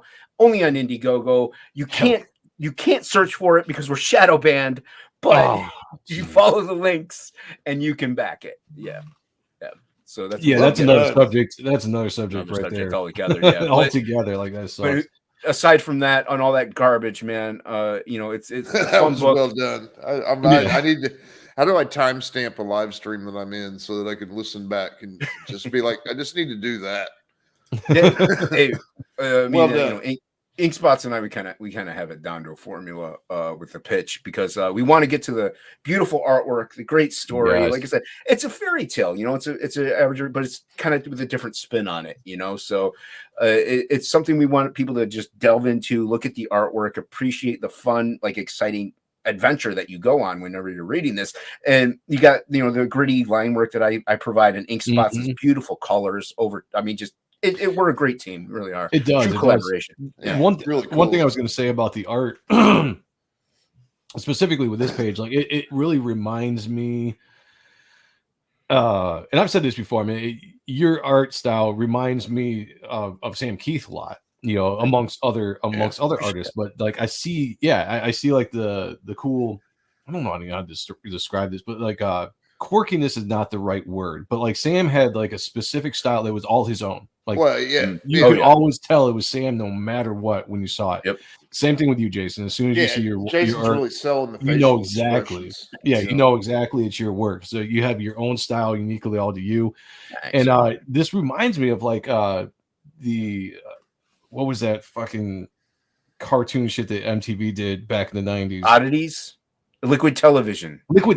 This reminds me of something. Same thing with Roach Balls. Like both these projects, because it has the feel. And I just when I first saw this page, I was like right there. I was just like, yeah, like it's got that nostalgic feel. I'm glad I backed it. I can't wait to read it because this is going to be fun as shit. So yeah, the art looks awesome. Thanks, dude. Yeah, and we're having a lot of fun doing this, man. It's just something that it just came from the chat and the fan, and they demanded it, and we gave the fans what they demanded because we're fans too. So if we like something, we would love to see it. Why can't we see it? So why can't the fans see this too? So Inkspots did a lot of great work. Also, he did a lot of legwork in developing a story and a concept behind Frog G. And you got Frog G, the mod, the man, the myth himself, who co-created the character. Yes, so yeah, cool. Dude, a fan born from the chat. You know what I mean? So it's a fun CG title. I mean, just CG lore in general. It's just great. And a lot of people also think, oh, Frog G, it's Frog because maybe Cyber Frog. It's like, well, no, Frog G, actually, the mod himself, he was in the Navy. That's where it comes from, was years ago. They were about to go on like a mission or something. I can't remember, but they were about to set sail. And I guess they were having festivities. And one of them said, we're going to slip Havoc and let croak the frogs of war. So ever since then, they were all known as the frogs. And so they had a designated letter. So that's no shit. Yeah, dude, that's where Frog G. Story. Yeah, that's where Frog G comes from. So yeah, and we love Cyber Frog, but that's not where like none of that ever really tied into it. So, right. Yeah. So and then once he backed the Absolute Book 2, he backed the tier where he became a trading card, and that's where he developed he designed Frog G, and I worked with him. And I always wanted to work with Inkspots because I saw his colors on Cash Grab and Charlie's London. Beautiful work. Yeah. I always wanted to work with him. And I had Yaki Color, the Nefarious trading card, and then I had Ink Color, the Frog G one. And it looked so good. Everybody was like, when does this book come out? Because they thought it was a cover. So we're like, I guess next. Yeah. So like, okay. So we put everything on hold and we jumped straight into Frog G, man. And it's been a ride ever since, dude. It's been crazy. Yeah, it's super cool that you did. I mean, yeah, I love this page. I love the color palette in this page. Yeah, he killed it, dude. Yeah, it just has a really cool feel to this book. It's one of those books where I want to read it. You know, like Yeah, when dude, I'm and looking that's at why I this love art, I'm like, working. I really want to read this. I love working with ink because he'll add the atmosphere and stuff like that, but he'll also like play crazy with the color sometimes and add emotion with color and stuff like that. It all depends on what the page calls for.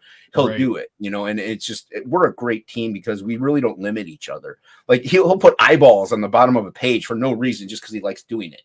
So yeah, and we don't care. We're like, do it. Let's do it. Let's have fun. It's a comic. It's supposed to be. That's a great word right there. It looks like a fun comic, Yeah, dude. and that's absolutely a great way to say it. Thanks, man. We got 6 a.m. in the house. We also have who I see jump in here. Hockey.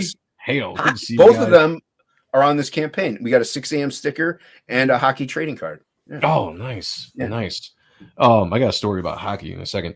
Cunt O'Hare as well. Good to see you. Dude, I love the chat. And Magic Mike as well. Good to see you guys. Hockey invited me on his show. Pencils at Dawn. Yeah. A while, like earlier this year. It was after I launched the book. And I didn't really exactly know what it was. I knew it was kind of like this competition, drawing kind of thing that he had. And I gotta say, except for one round, the dude kicked my ass. Absolutely kicked my ass because it's like all this random shit that you have to draw. Random, you got like 15 minutes, 10 minutes, whatever. And I'm just like, how the fuck am I going to draw? Like usually when I'm getting ready to draw, I'm thinking about it, I'm mentally going over the line work in my head before I start. And it's just like all this shit. And it's just like, and he knocked it out of the park. He did a great job. Kicked my fucking ass. I was like, I'm never doing this again. Dude, hockey's great at improvising. And I think those Pencils at Dawn challenges are really helping him improve too. Because dude, talk about people that are growing, and like you talk about Dean and stuff. Like, look at hockey, man. The man is, his acceleration and talent and progress and skill. Forget about it, dude. Him and Luke, like both of them, are just massively improved over the past year. Yeah. It's ridiculous, and I hate them for it. I wish they'd stop, but I don't want them to because you know what I mean. But yeah, so we got hockey. We wanted hockey to do a piece. He actually has 2 things on this campaign. He has a trading card and a window cling. So hockey's a talent, man. Everybody needs to watch out. He is. And he wears that awesome hat too, so yeah. Well, he claims to be the best dressed man in comics, not just in CG. Oh, just in general. In comics, dude. Yeah. So maybe.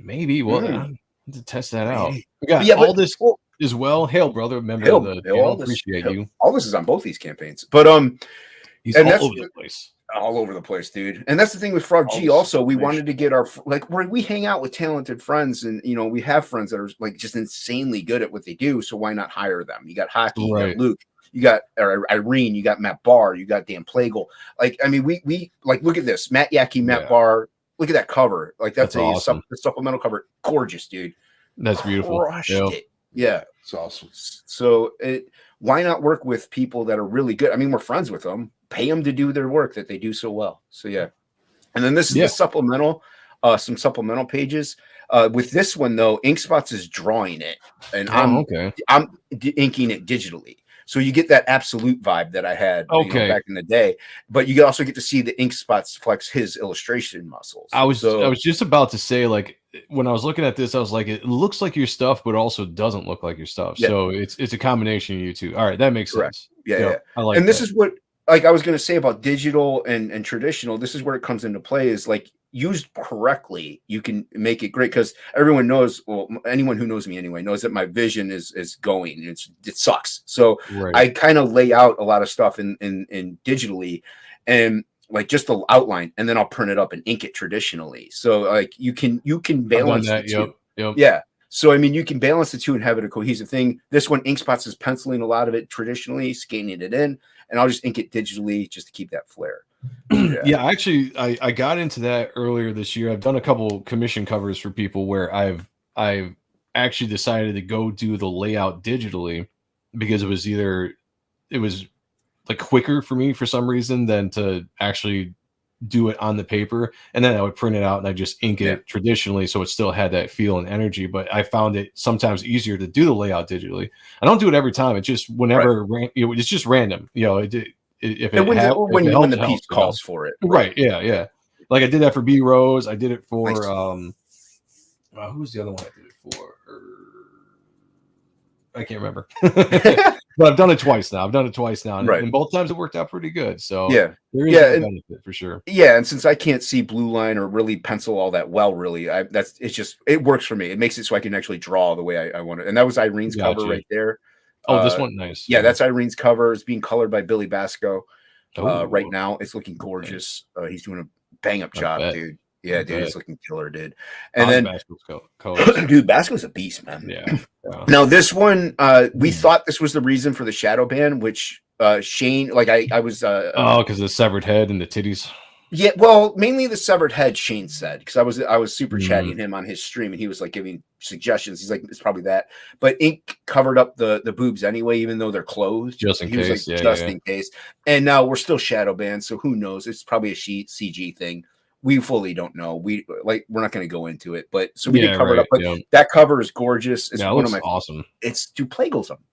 He is so good. He is. Like with his you got his gray toning and just his panel layouts, whenever you see his panel work. The man is a genius, and he's very underappreciated. And because it's mainly the boob thing, people throw him off. It's like you got to look deeper, the detail he puts in. Right. There's even, now, and if you look, there's a little CG lore. You can see Rage-Tality on the side of the page there. You can see Rage-Tality's head because yeah, right there. yeah. So Yep. this Yep. is the main villain in the first book. She's called the Baba Gaga, and she wears heads of her fallen foes. Oh, So, okay. Yeah, so she'll I like clench that. them on and wear them, and like that. whatever suits her needs. So yeah, That's cool. yeah. So yeah, and then we wanted Plagal to do it, and he killed it, man. We were like, we want full Plagal, and he delivered. So no complaints here, man. Yeah. No, I mean, like you said, like the first thing people tend to realize or tend to see with his art is the boobs, and like it's right. Like, Well, they're it's big. all I in mean, the they car. stand out. But Yeah. artistically wise, like he is a fantastic artist. And Oh, yeah, just, dude. just the way he draws, his sensibilities, absolutely fantastic. Yeah, love Plagal, man, and he's a good dude. He is. Yeah. I haven't talked And to this him is in a while. This is just some layout, some of the supplemental panels, and then also some promo artwork we had done because we would do promo art while I was still working on Absolute 2. We were doing promo art for Frog G. It was just called Operation Wrench at that time. We didn't have a title, so gotcha. we were working on it for a while, and then here you got a full on acrylic painting. Nice. One of the That's tiers is called one of them is called the Big Daddy, and in that tier it's like a subscription to the campaign, but also you get a 9x12 acrylic painting by Ink Spots. He will paint it live on stream. Wow. And he's only doing Frog G on this campaign. That campaign will be a different character. So if you want Frog G, a full-on acrylic painting on panel, this is the only time you can get it. And dude, these are gorgeous. That's impressive, man. Dude, ink is people underestimate ink. They really do. Fantastic work. Yeah. So he, as much as I don't like to compliment the guy because he's got the big, he's already big enough. Right, yeah. Ego, you know what I mean? He So can be a bit of a dick, but his art. well, and his gravitational pull because of his immense size is also hindering him. But no, he's a phenomenal artist, like he really is. And I know, his mouth kind of gets in the way of some of this stuff, but he's a good dude, man. He's a solid dude, and he's actually a really nice guy. Hanging out in Discord, once you get to learn him, like interact with somebody, you get to know him. Yeah, Ink, forget about it. He's a good dude, really good dude. Yeah, that's he's impressive, good, man. Yeah. Dig that. And then some samples of the original pages that I have that are available on the campaign. So you have Frog there, who's actually got turned into his frog. He's like, that's a splash page there. So yeah, great expression though. Thanks, man. That's a good expression. Yeah, thanks. He's fun to draw. He really is. He's Spider-Man, dude. He's like my way to draw Spider-Man. You know, he's Spider-Man. You know, in his movements and like stuff like bends and stuff. So yeah, yeah. I think that's cool that you put him in those positions, those poses. Yeah. And then there's the line art to the cover, so you can kind of see what Ink Spots contributes, because it was originally during the campaign, during pre-launch, we gave out wallpapers for every month that we were in pre-launch. And if you signed up, you got a free wallpaper for that month. So if you missed one, you didn't, if you signed up late, you got so on and so forth. That was originally going to be a wallpaper. And Ink was like, dude, this is the cover. He's like, you just nailed it. And so we kind of swapped out the cover for the wallpaper. So yeah. And I agree with what Joe said earlier about, I'm always interested in influences, and I don't know if I'm on base here or way off, but yeah, I mean, I see a bit of a Sam Keith thing there, but also the way that you really sell the facial expressions on the characters. That's real Keith. That's Giffen. I mean, speaking of Keith, Yeah, dude, Keith Givens. Yeah, awesome. yeah, Dude, I love his stuff. Yeah. Yeah, I really dig it, man. It looks great. Thanks, man. I really do appreciate that. Like, and you can see the hoses. That's kind of like Spider-Man's webbing in a way. So yeah, and that's that's like kind of like his, and also like, and Joe, it allows me to break up the foreground and the background. Yeah. And Well, like I mean, even there, if you scroll down just a bit. Oh, to the the way the eye Hulk homage. Oh, I mean, the eye is a little cocked. He's giving you the side eye. This, I mean, Giffen would always, turn a smile into a smirk. That's kind of, I dig it, dude. Thanks, man. And this is the foil trading card. There's an all foil trading card for the people who signed up on the mailing list. And in the updates, this is that you can see the colored version of this. You scroll down far enough, but don't worry about it. So yeah, this is but Billy actually was like, I was trying to think of what to do. And Billy was like, how about a Hulk homage? And I'm like, it's kind of done to death, but it just fits. It just fits, dude. Yeah. That's a 2-page spread. That's in the book. This is? No, not that. That's all. This is the 2-page spread right there. Okay. Yeah. And Inkspots is currently like we colored. can have too many Hulk homages. I mean, I think it's fine. Yeah, that's a good point. Yeah, it is a good one. Well, especially that one. Well, Frege did Samurai Priest one on Absolute Book 1. It was a trading card that everybody got. Which was cool. I'm like, all right, I guess I'll do it too. Why not? It fits. It looks great. Ray says, would anybody or anyone in the CG universe suffering the Indiegogo troubles, etc., be interested in a standalone portal that works exactly the same but is secured against shadow banning or bans and cancel culture? That's a big question. I was I mean, Robert Romano's been working on that for a while. Well, the main thing. The main thing is, just real quick, that's a beanie we recently added, and if you back it, just the beanie, you will get it once the campaign ends, pretty much, because we're gonna order those right away and ship them out right away. Beanie. Oh, nice. Yeah. So real quick, the thing is with like almost any like portal crowdfunding site, no matter, you are at the disposal of some overlord. Like no matter where you go, it doesn't matter which one you're on. So and don't get me wrong, I'm not trying to defend Indiegogo in this at all. I'm just saying, like, unless you do it, even if you do it yourself, you still have to do it through Shopify or something like that. So you're still catering and bowing down to some sort of entity, no matter where you go. It's just, where do you go? That's the lesser of the evils, and like, as of right now, it won't shadow ban, but what's to stop them from like 20 years down the road doing it? And obviously that's, way far away. So it's like, what do you do? What do you do? Is there a right answer? Right now we're still batting everything around. This is still in its infancy. That's a real can of worms. I mean, again, Robert Romano, who's a very smart dude, has been working on an alternative for a while. But I think that at the same time, the consumers at large will have concerns over security with any replacement service. I think, and the Indiegogo thing. Well, here's the problem.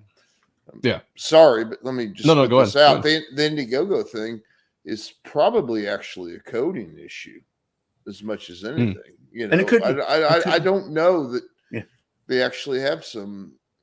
I mean, it makes a better narrative. And I'm not saying that that's not the case, but maybe there is somebody like making little. I'm going to shadow ban, right? But it's probably just incompetence on, not the creators' parts by any means, but there's some issues with Indiegogo's coding too. I think that their security, I'm comfortable enough with my burner credit card being, registered, but I don't know. That's probably that's probably a whole nother show. But I can tell you that misspelling rocket with an exclamation mark, it's not helpful in the search results. And right, I can see that. And there's a few other there are coding issues with Indiegogo, but it's a tall order to. I wonder I've wondered because I've heard so much of the shadow banning stuff, and I've just been really too busy to actually pay attention and to look. But I was like, I wonder if Reaper Destroyer is shadow banned or not. And I honestly don't know how you go about seeing search it. it is search it in the search bar on Indiegogo, and if it comes up. But here's the other thing: if you search Jason Bascom, my campaign still doesn't come up. If you search Unhinged Entertainment or Unhinged, you might see Absolute 1 and 2. Frog G does not come up. I do all Simon Sims. So yeah. Okay. So if you go in and search Frog G, you won't find it. Up? You won't find it. So that's what this. Okay. Yeah. So if you search any, exactly. We are shadow banned. Like it is like because even I'm the campaign holder. If you search my name, it should pop up, and it does not. So. That's a shadow. That's a shadow ban. Could it be coding? Maybe I don't know. But I'm not discounting it completely. Oh no, and I'm not saying these are all theories. Like I said, it's kind of something I think it's a coding issue, and it could. I would hate to find out. Yeah, and that'd be getting all the way back to the question at hand. Yes, it would be nice to have an alternative. Well, there are everybody would flock to it. When they've had some, somewhere between moderate to, 6-figure success on the other platform. I don't know. I think it's just, I don't know. It seems like you said, Jason, no matter where you go, there's going to be possibly issues. There's going to be possibly people, maybe censoring stuff, who knows, unless you are directly selling stuff on your own websites or whatever. I heard, I watched Rob Arnold's show last night that he wasn't on, but it was Bancroft and Camel Moon. Yeah. And they kind of had a discussion a little bit about this, about, just stuff in general. And it's to me, it's just one of those, I wonder if there's really any answer right now with what we're doing. It's just kind of like, you roll with the punches as it goes. I mean, the shadow banning thing, that's scary. That's kind of where I'm at with, roll with the punches. Well, it does suck because is it everything we want? No, but with the shadow ban and something that Indiegogo does provide is like it's hosting. So if you search Frog G or you search my name, it'll come up and you could back it. And saw that we get about 25% of our funding through just Indiegogo in general. Like that was it. Like people going to the site and actually back or like seeing it. And then backing it and clicking it and backing it. So like that's a big loss right there. If you take 25%, even if you take 10%, I don't care. It's still a loss to the campaign. But but as of right now, we got some great merch, great stuff, great stretch goals. Like you see, we unlocked we got that's a what we got here. We got the 6 a.m. We unlocked the hockey card. You'll see those when you scroll down. But you got the 6 a.m. sticker right there. You have a Shelby Robertson trading card colored by Yvonne Pineda of Fiendish. So killed it, crushed it. Nice combo there, yeah. Oh, dude, yeah, they did a great job. And then here's the window cling, and then the 6 a.m. sticker and the bookmark. Those I think are unlocked. Pretty sure it says it. I don't even know. I can't read it. I suck. I think it says unlocks, but you're over 14, so. Oh yeah. So yeah. So, yeah, I'm thinking. Yeah. Holy shit. Yeah, we just actually hit over 14. Okay, just got okay. Yep. So yeah, we had just hit over 14 today. Actually, I think this morning sometime. So, yeah, it was great. So we got a lot of great stretch goals coming at you. And we have more because we got Rich Ayala doing a trigger, Christopher John doing artwork, Luke's doing more artwork. Dude, I mean, there's the hockey card that everyone's gonna get colored by ink spots. It's gorgeous. Like, I mean, he killed it. Hockey did a great job there. Yeah, that was awesome. And then below that is another play goal artwork. So, oh wait, no, it's not. That's that's the artwork for the bookmark. I think Ink must have just put that up. That was supposed to be the cover. Also, this was the original cover, huh? That was the original cover. Okay. Yeah, and then we swapped it out. But that's going to be. I like that you swapped it. I mean, I like this a lot. But I think it was a good choice to swap it. Everybody. We got actually. That would have made a good cover though, and I admire the composition because, most of the time I'm the guy that has to figure out how to fit the logo at the top of the page. Well, I mean, you do artwork enough for comics and you read them and stuff. You need room for a trade or you need room for word bubble. You got to have room for your trade dress. So there again, that's a whole other show. But to everybody out there having a cover drawn up, if you would leave room at the top of it for your fucking logo, That would be a plus. Yeah, that would be good. I mean, there's some room up here. Depends on how big. No, that's the composition of that. You know, okay. You can put an imprint. You can, you can put the because that's what it initially was the cover. Unless you're planning on doing a virgin cover, which you can always just be like, oh, I plan to do it that way. You know what? I think Inkspots took the Playgirl trading card down because he thought maybe that might help for the shadow. See, that's another thing where I'm a dinosaur. Gotcha. You know, I mean, I feel like the trade dress needs to go. We're not selling these damn things on the newsstand, but still, if we were, you know, you got to have Sports Illustrated's got to set up above the shelf. For fuck's sake. Well, not only that, Well, Yeah. also if these are in a long box and you're flipping through your long, it helps to have the title up top. There you go. Yeah. Yep, Shit, I'm 100%. stealing that, Jason. That's a lot better justification. I mean, it makes sense. You know, like it business wise, it just makes sense that you want the title high enough so people are going to see it, whether it's on the stands, whether it's in a long box. In long box. Yeah. I'm stealing that wholesale from and it's also Jason. it's also much better justification for what I have to say as a guy that has to put your book together once in a while. Yeah, we try. Yeah. But I mean, well, also it's a sense of familiarity anyway. You know, I mean, how long have we seen them at the top? You know what I mean? So once they're somewhere else, we're just like, wait a minute, where now a virgin cover, obviously, totally different story. But you know, but that's like a collector's item at that point. But you know, once you don't see it at the top, you're kind of look. It may take half a second to find it, but and very rarely do you see something on the bottom. I mean, actually, speaking of which, well, I mean, this just came out. This just came out, and the title was at the bottom. I was actually really surprised, but it's just, I mean, if you look at the cover, Silvestri didn't leave a lot of room for anything. So I almost wonder if it's this was the Batman. I can't see it. Yeah. Oh yeah, I got to pick mine up this weekend. Yeah. Well, you know, I saw. If you guys haven't seen it, I think it was Mark Miller dropped something about Silvestri. It's all at the bottom here, dude. Yeah, this book is fantastic. Everybody go out and pick this up if you like Silvestri. You know, screw the fact that it's even DC or Batman. It's just who cares? It's latest Silvestri Batman shit. Yeah, man. Yeah, I saw that today, and I was like, wow. But yeah, from the standpoint of, I don't know, it's an outdated mode in a certain way, but still, you're looking for that brand recognition, and you know, you put Superman up at the top, not on the bottom, and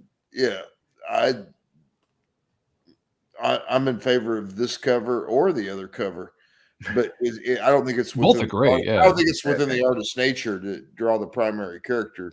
Well, that low on the page, but that was funny about this one. Since it was supposed to be a wallpaper, I actually had him taking up the whole page. Ink had to move it down and add more hosing. Add he had to add a little bit just because this initially was not the cover. So I actually Ink Spots is many colors. He's quite adept at it, and I like the dude. I mean, he's good of a dick. He's good at his job, man. Yeah. Well, yeah, but I mean that happens all the time. Is you get a great.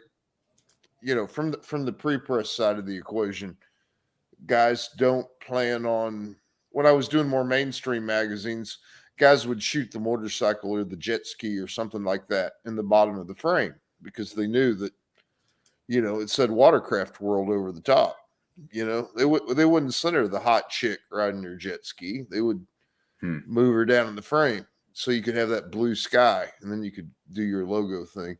Right. And Ink Spots like a great many colors, I'm quite certain, and because I've been involved, they're like, could you just extend the top of that for another inch or so? And then I could. It's a whole nother store. It's a whole nother show. But well, and like I said, Ink when Spots you're is also designing a the good cover, leave illustrator room too, for a little, a little trade dress. You know, we need a little room there. This is a great campaign. Everybody should go check it out, read it, have fun with it. You know, look at the artwork, get those extra covers, those Playgirl covers, Irene cover. They're gorgeous. Featured tier gets it all in one. You got the supplement. I think it looks great. Yeah, it looks great. Yeah, and I froze, didn't I? I was saying, I was on the other page, and you just cut off. It's like he must be Robot. It must be. It didn't happen as often as it did on T-Bears, dude. Forget about it. I was like, first time hanging out so far. Yeah. So far. Well, actually, I've been roboting quite often, but I haven't been talking when it happened. So I just for it to go. You didn't even know about it. Yeah, didn't even know that. Yeah, it's working from this end, so you're good. Yeah.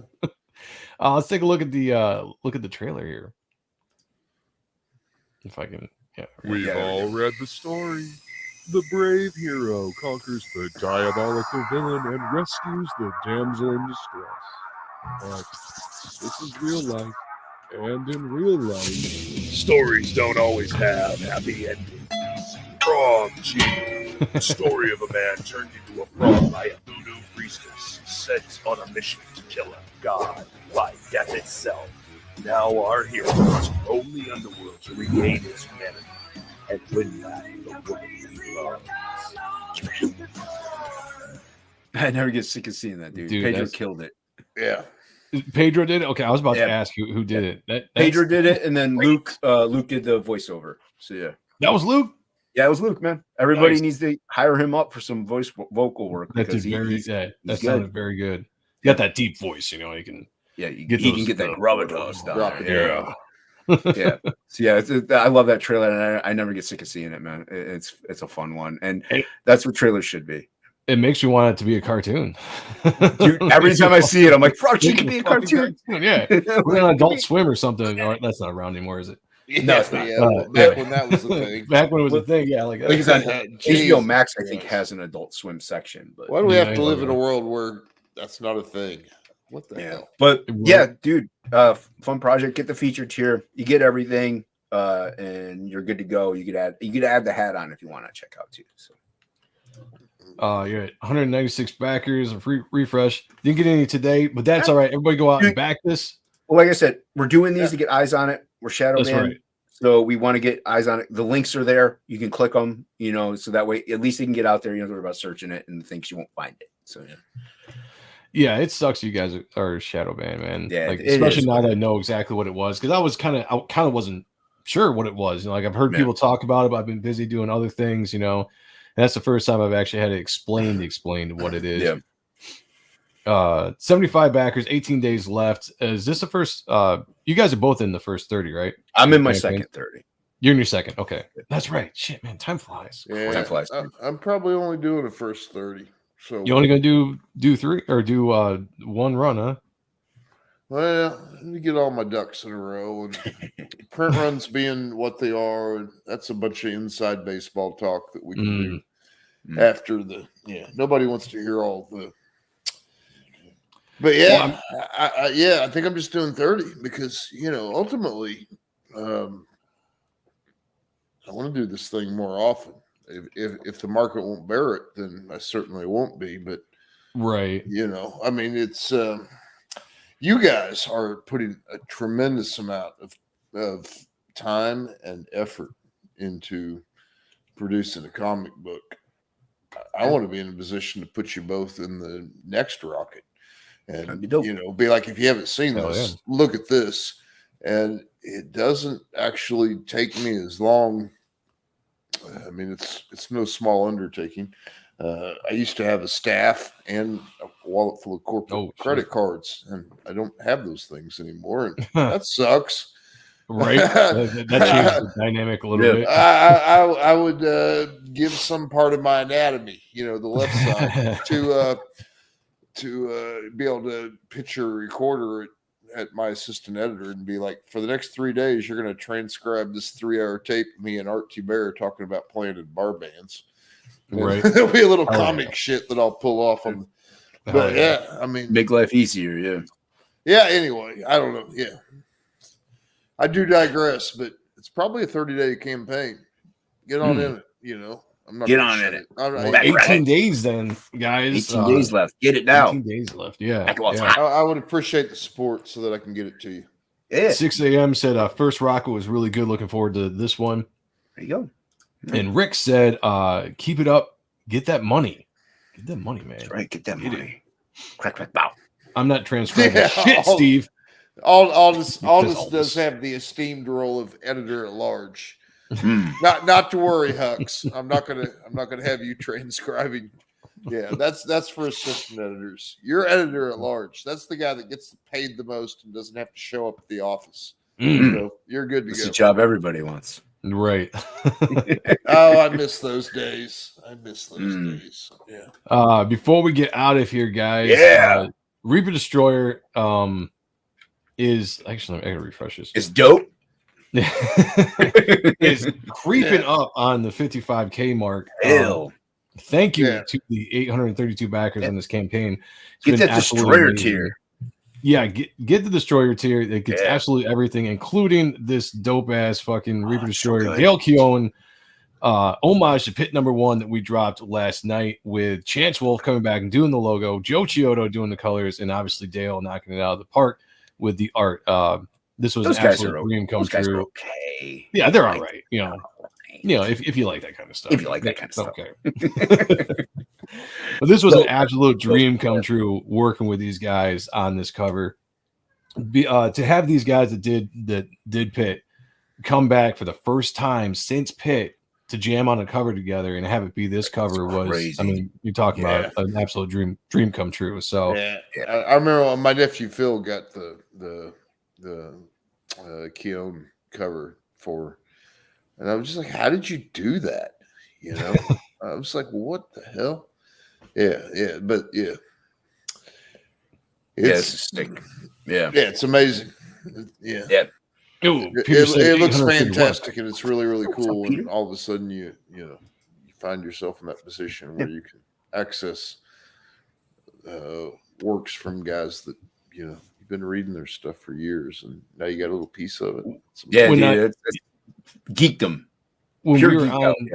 Go ahead. I say when we were on the stream last night, that's why I kind of brought it up. I was just like, it's actually it was before we went live. Chance and I were talking before Dale jumped on, and I told him I was like, it's crazy, man. We live in a world that growing up, I knew the names in comics and I knew faces because of stuff like Wizard, and then transfer 25, 30 years in the future, and I'm actually getting to talk to these same names because of Comicsgate, but because of the streaming thing, it's surreal to me that I get to sit here and talk to Dale Keown sometimes. It's like, what?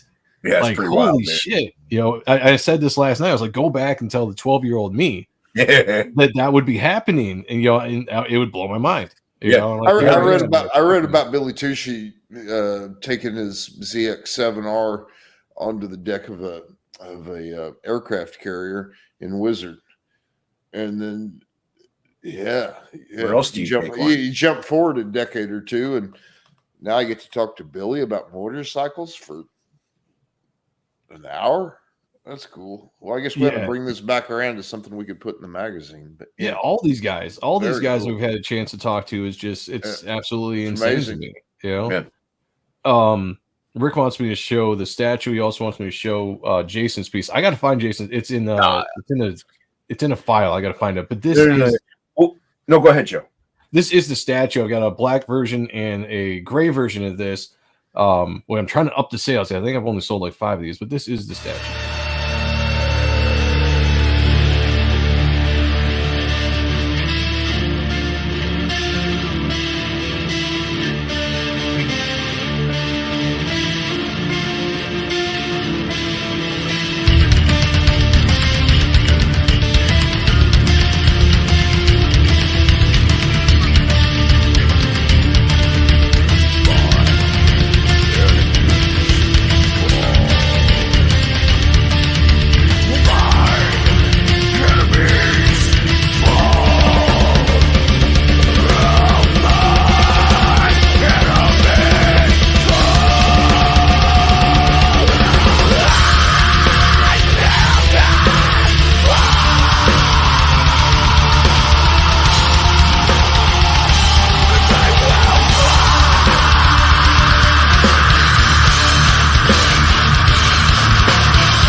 Dope.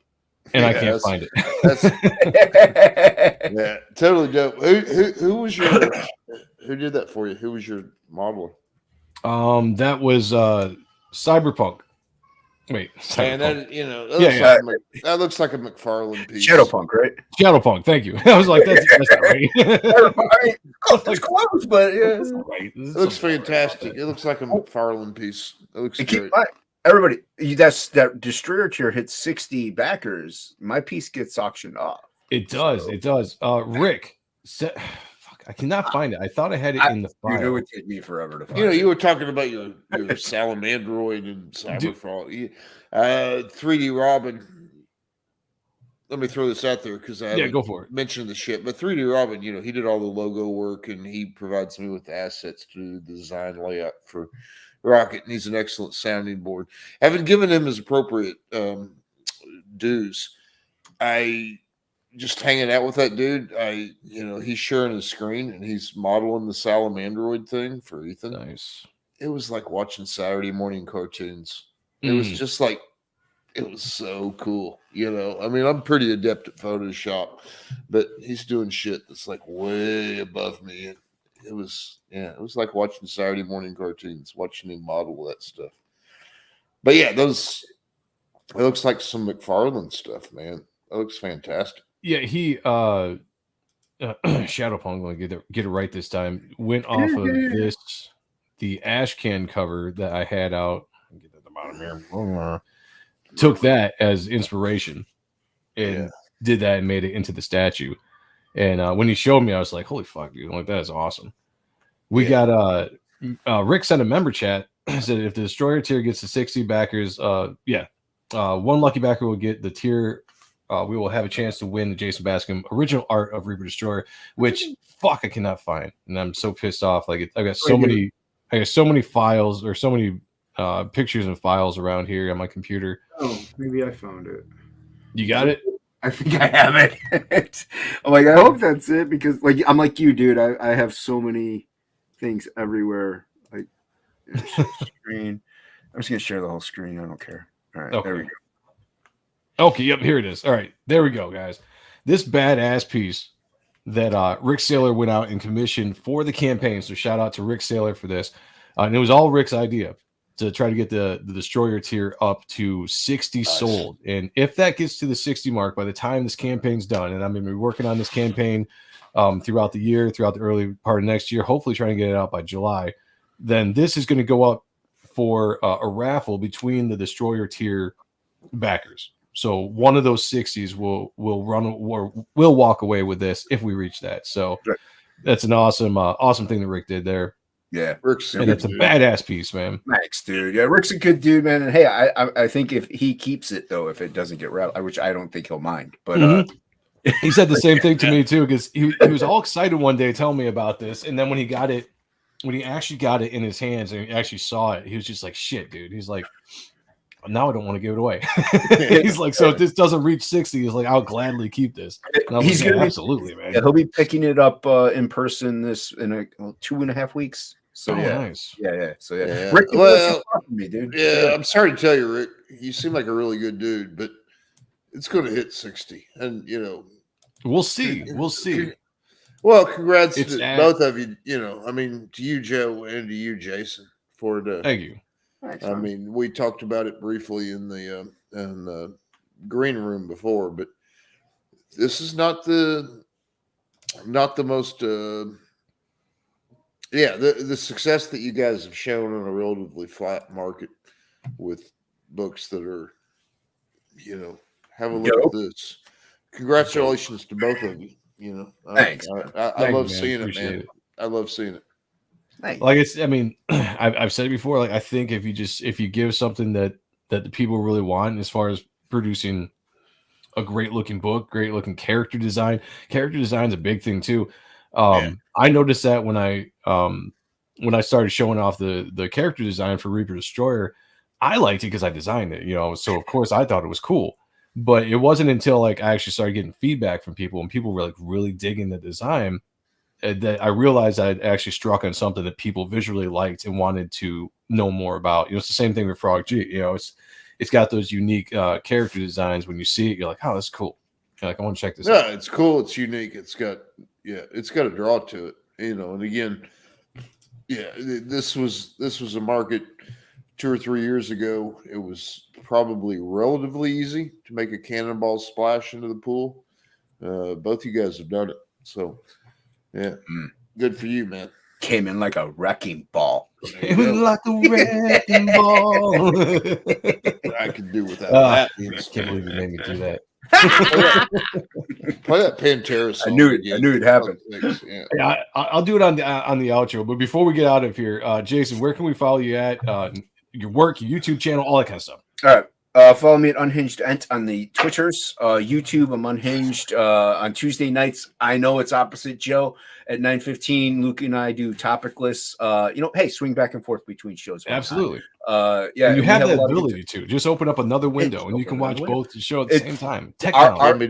Joe's shows is more streamlined about artwork. Our show is more chaotic, and we just have people drawing sporadically. Yeah, so good yeah, show, I enjoy it. thanks, dude. Yeah, we miss having you on, man. I know you got your show now, it's so been a while. you got your thing, and it's all good, dude. It's a good.